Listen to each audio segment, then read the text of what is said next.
Ce que vous allez entendre a été volontairement enterré, non pas parce que c'était un mensonge, mais à cause du pouvoir dévastateur de sa vérité.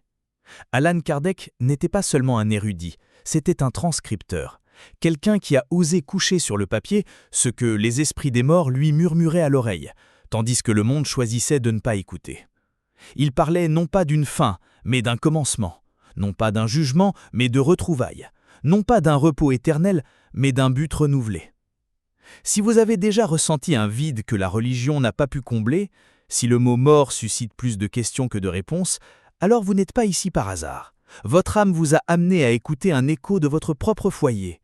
Car ce que nous allons révéler aujourd'hui n'est pas une théorie, c'est la carte de votre cheminement vers la vérité. Et peut-être, au terme de cette rencontre, vous vous souviendrez-vous pourquoi votre esprit a choisi d'être ici. Vous souvenez-vous de ce sentiment, presque comme un murmure au plus profond de votre âme, que la fin n'est pas vraiment une fin? Ce n'est pas une idée apprise, mais une vérité qui vibre dans le silence de votre être. Comme le souffle qui ne s'arrête pas quand vous fermez les yeux, la conscience ne s'éteint pas quand le corps se repose. La mort, ce mot qu'on nous a appris à craindre, n'est rien d'autre qu'un seuil, une porte que l'esprit franchit pieds nus, laissant derrière lui le poids du monde, mais jamais l'essence de ce qu'il est. C'est un changement de vibration, un enlèvement du manteau physique pour révéler la lumière qui a toujours été là. Allan Kardec n'a pas inventé cette vérité, il a simplement écouté, le cœur ouvert ce que les âmes murmuraient de l'autre côté du voile, confirmant ce sentiment profond que la vie, dans sa magnificence, coule simplement vers une autre forme de présence, vers un nouvel éveil. Imaginez un instant que votre vie soit une note dans une symphonie infinie. La mort n'est pas l'arrêt de la musique, mais le passage à un nouveau mouvement, à une nouvelle octave. Cette compréhension transforme complètement l'épine de la souffrance. Ce n'est plus une punition, mais une leçon que l'âme choisit pour sa propre évolution. Le but de chaque larme, de chaque défi, prend une signification transcendante lorsqu'on le contemple dans la perspective de l'éternité.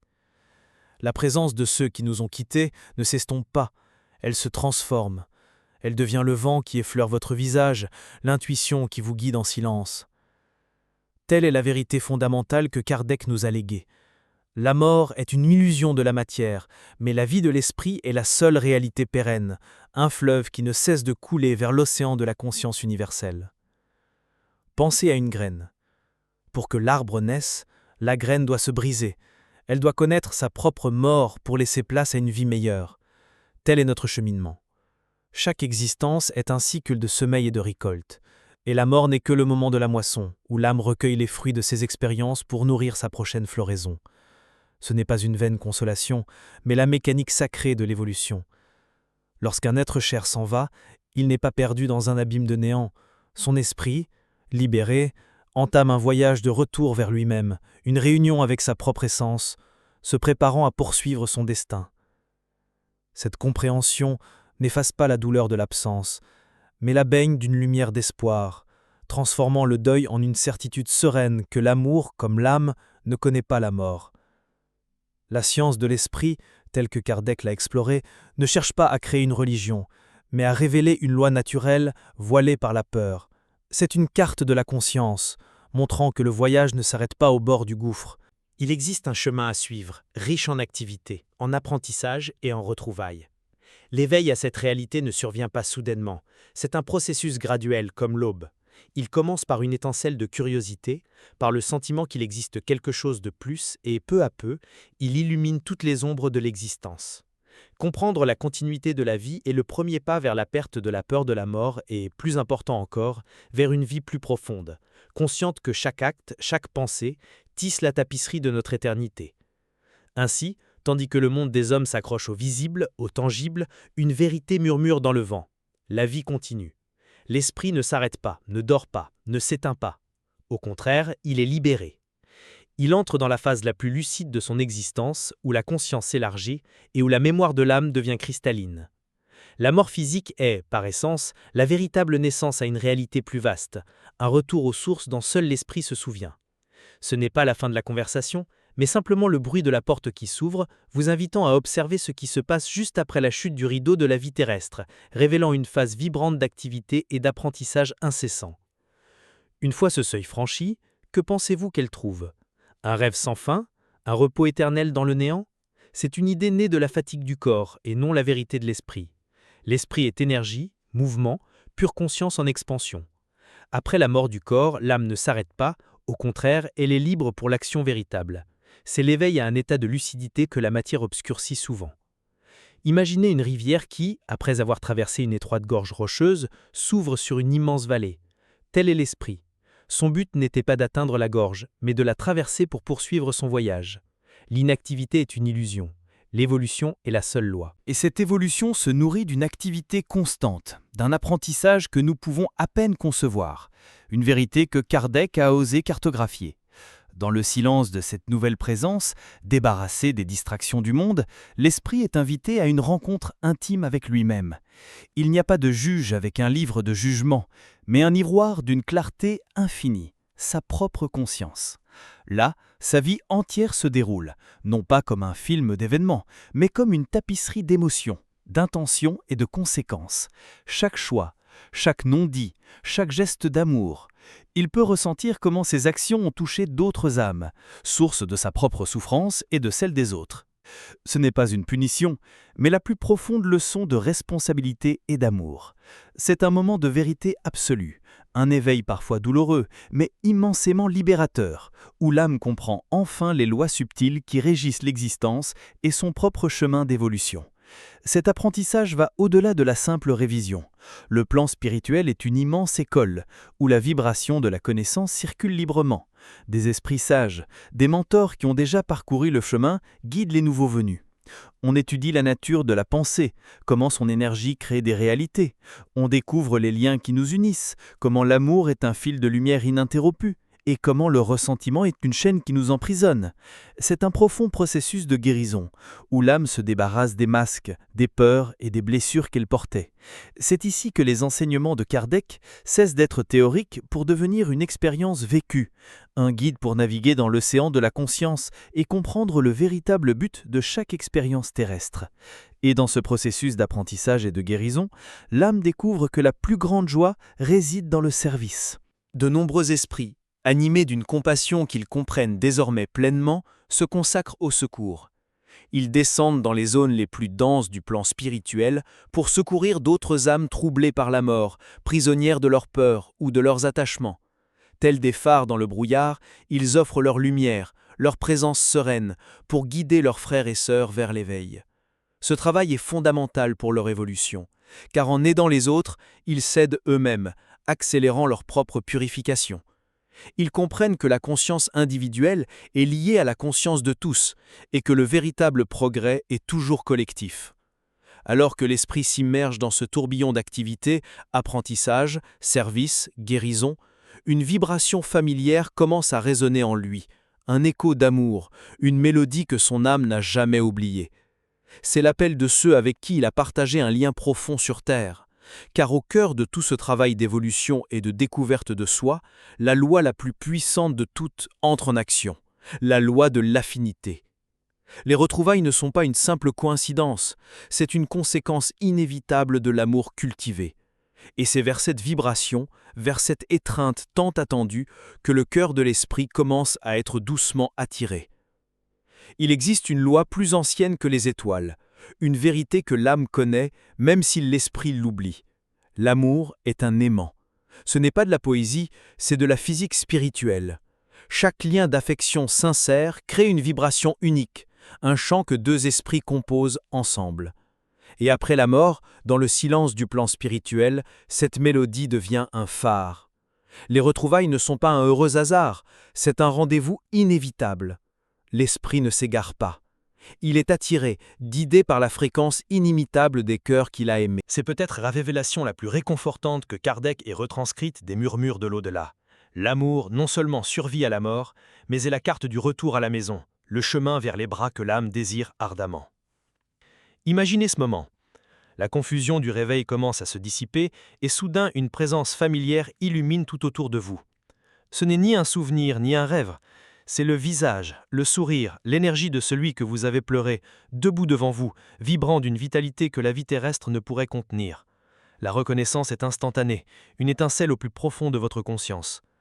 Dans cette étreinte, des années de souffrance et d'absence se dissolvent comme une brume au soleil. c'est la confirmation vivante et palpable que les liens de l'âme sont éternels. Ces retrouvailles sur le premier grand baume pour l'esprit nouvellement arrivé, la preuve irréfutable que la mort ne sépare que les corps, jamais les cœurs, et que le but de la vie est de forger ces liens immortels. Ces relations, désormais débarrassées du voile de la matière, s'épanouissent dans une pureté jusqu'alors inconnue. Malentendus, orgueil et paroles blessantes, tout cela est laissé derrière, dissous par la lumière de la vérité. Sur le plan spirituel, la communication se fait de conscience à conscience, d'âme à âme. Aucun masque ni tromperie ne sont possibles. Pour la première fois, les êtres se voient et se comprennent dans leur intégralité. Les conversations interrompues par la mort se poursuivent, et le pardon non sollicité s'accorde dans un simple échange d'énergie. C'est un amour retrouvé dans son essence, une force qui anime l'évolution des deux esprits qui se reconnaissent comme compagnons d'un voyage bien plus long et grandiose qu'ils ne l'auraient jamais imaginé. Et cette présence, ce lien, ne se limite pas à leur monde. N'avez-vous jamais ressenti une chaleur inexplicable dans un moment de solitude? Ou perçu une odeur familière dans l'air, sans source apparente? Ne considérez pas ces expériences comme de simples fantasmes. Ce sont les ponts qu'ils construisent, les murmures de leur âme à la vôtre. Dans les moments de silence, lorsque nos propres vibrations s'apaisent, nous pouvons ressentir leur présence aimante. Ils ne sont pas partis vers un lieu inaccessible. Ils restent connectés, participant subtilement à notre voyage, célébrant nos joies et nous enveloppant de leur affection dans nos souffrances. Voilà le véritable sens de ne jamais être seul, une vérité que l'esprit connaît et que le cœur ressent parfois. Cependant, ces douces retrouvailles, si elles sont profondément apaisantes, sont aussi un miroir.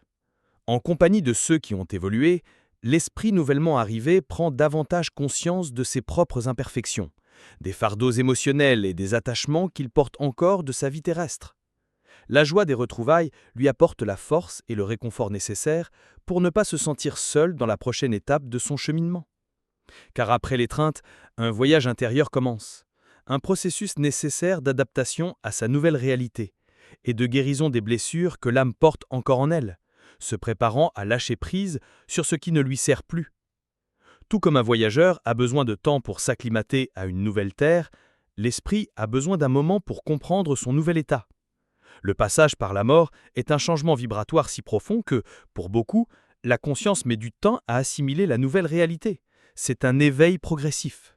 Certains, attachés à la vie matérielle, ne réalisent même pas qu'ils sont morts et demeurent dans un état de confusion. Pour eux, il existe des lieux d'accueil, des espaces de transition où des esprits plus lucides et plus aimants les aident à comprendre, avec une patience infinie, leurs nouvelles conditions. Rien ne presse. L'univers accorde à chaque âme le temps nécessaire pour se libérer du rêve de la matière et ouvrir les yeux à la vérité lumineuse de son immortalité. C'est un processus de reconnaissance, de réhabitation de son esprit en l'absence du corps. Une fois la conscience stabilisée, l'un des processus les plus beaux et les plus nécessaires de la vie spirituelle commence, la guérison. L'âme atteint l'au-delà en portant avec elle les cicatrices énergétiques de son voyage terrestre, les peurs qui la paralysaient, la tristesse non pleurée, les ressentiments qui empoisonnaient son cœur. Toute cette souffrance se manifeste par une vibration dense qui doit être purifiée. Sur le plan spirituel, il existe ce que l'on pourrait appeler des hôpitaux de l'âme, des lieux de paix et de lumière indescriptibles où les esprits sont soignés. Là, grâce à des thérapies basées sur le magnétisme, la musique des sphères et surtout l'émanation de l'amour pur, l'âme est aidée à se libérer de ses fardeaux et à guérir ses blessures les plus profondes afin de poursuivre son évolution. La véritable guérison, cependant, ne vient pas de l'extérieur, mais d'un profond éveil intérieur. Guidé par de sages mentors, l'esprit est invité à s'immerger dans le silence de sa propre conscience pour trouver la racine de sa douleur. C'est un processus de revivre, non pas pour souffrir à nouveau, mais pour comprendre. Comprendre le but de l'épreuve, pardonner à ceux qui l'ont blessé, et plus difficile encore, se pardonner à soi-même. Telle est la grande vérité. La souffrance se dissout avec la compréhension. Lorsque l'âme comprend la leçon, la blessure cesse de faire mal. C'est à ce stade que les lois de cause à effet, si clairement expliquées par Kardec, deviennent une expérience personnelle et transformatrice, libérant l'esprit pour atteindre une vibration nouvelle et plus élevée. Et vous n'avez pas besoin d'attendre la mort pour entreprendre ce travail. Chaque fois que vous choisissez le pardon plutôt que le ressentiment, que vous méditez pour apaiser votre esprit, que vous cherchez à comprendre vos peurs au lieu de les fuir, vous accomplissez ce même processus de guérison spirituelle ici et maintenant. Vous allégez le fardeau de votre âme. La vie sur Terre est l'occasion rêvée de réaliser cette alchimie intérieure, de transformer le plomb de la souffrance en or de la sagesse. Chaque pas que vous faites vers votre guérison émotionnelle et mentale facilite votre adaptation future et accélère votre évolution. En substance, vous préparez votre esprit à un éveil plus serein et plus lucide au moment de rentrer chez vous. À mesure que l'âme guérit et se libère de ses anciens liens, son énergie devient plus claire et plus lumineuse. Sa perception s'élargit. Elle ne se perçoit plus comme une entité isolée, mais ressent son lien avec le tout. La guérison personnelle éveille un désir plus profond, un but qui transcende sa propre histoire. Ce rééquilibrage n'est pas la fin du voyage, mais la préparation à une nouvelle étape de service actif et conscient. L'esprit, désormais renforcé et doté d'une conscience élargie, est prêt à regarder vers l'avenir, à planifier son avenir et à rejoindre l'immense œuvre collective de l'évolution universelle. L'âme guérie et la conscience élargie, l'esprit ne sombre pas dans l'oisiveté. Au contraire, animé par un profond amour de l'évolution, il devient l'architecte conscient de son propre avenir. Aux côtés de guides spirituels d'une immense sagesse, il passe en revue le tissu de ses existences passées, non pour se juger, mais pour apprendre. Il identifie les vertus à renforcer, les faiblesses à surmonter. Puis, dans un acte de libre arbitre souverain, il commence à planifier sa prochaine incarnation. Ce n'est ni une punition, ni une imposition, mais un choix d'amour. L'esprit choisit les épreuves, l'environnement et même la souffrance qui lui serviront de ciseaux pour sculpter sa propre perfection. C'est l'une des vérités les plus profondes révélées par l'œuvre de Kardec. La réincarnation n'est pas une roue aveugle, mais une école conçue sur mesure par l'âme elle-même pour son éveil. Le but de cette planification est divinement logique. Si une âme a besoin d'apprendre l'humilité, elle pourrait choisir une vie dénuée de pouvoir. Si elle a besoin de guérir une blessure de trahison, elle pourrait planifier des retrouvailles avec l'esprit même envers lequel elle a une dette, mais cette fois dans un cadre qui impose le pardon et la réconciliation. Vu sous cet angle, chaque difficulté sur Terre cesse d'être une tragédie insensée pour devenir une leçon choisie, un obstacle auto-imposé pour renforcer les muscles de l'esprit. Cette compréhension transforme notre vision de la vie. Chaque défi est une opportunité, chaque relation une possible réunion avec un but sacré, et chaque déchirure un pas de plus sur l'échelle sublime de l'évolution. Mais le travail de l'esprit n'est pas seulement individuel.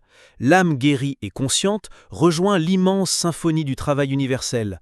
De véritables légions d'êtres existent sur le plan spirituel, dévoués à l'aide collective de l'humanité.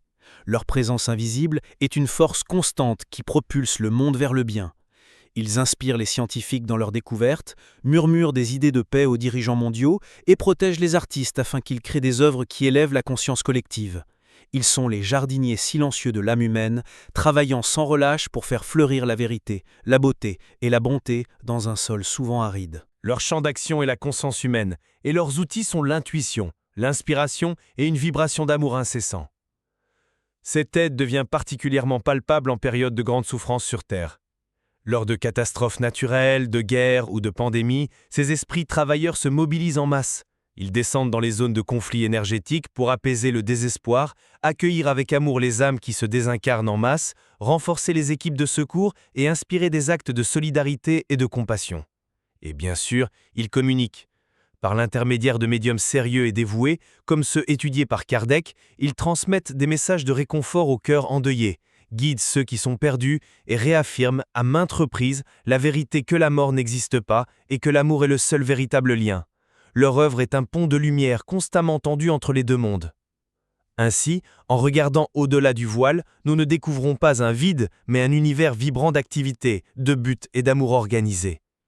Nous découvrons que nous ne sommes pas seuls, que nous faisons partie d'un plan magnifique et que nous bénéficions du soutien d'innombrables âmes œuvrant à notre évolution. La mort perd alors son aiguillon. Elle n'est plus une porte vers l'oubli, mais vers une phase plus active et consciente de notre existence immortelle. Une continuation du voyage dans une dimension où le travail est une joie, l'apprentissage constant et le service le plus grand honneur de l'esprit. Maintenant que le voile s'est un peu levé, une dernière question demeure. Que feriez-vous différemment à partir de ce moment si vous viviez avec la certitude absolue que ce n'était pas la fin du voyage? Si cela vous a touché, laissez un commentaire. Parfois, ce que nous partageons éveille aussi les autres. Abonnez-vous si vous sentez que votre âme a trouvé ici un mot qu'elle connaissait déjà. Dans notre prochaine vidéo, nous explorerons le mystère des âmes sœurs et pourquoi certaines retrouvailles sont inévitables. Elle vous attend.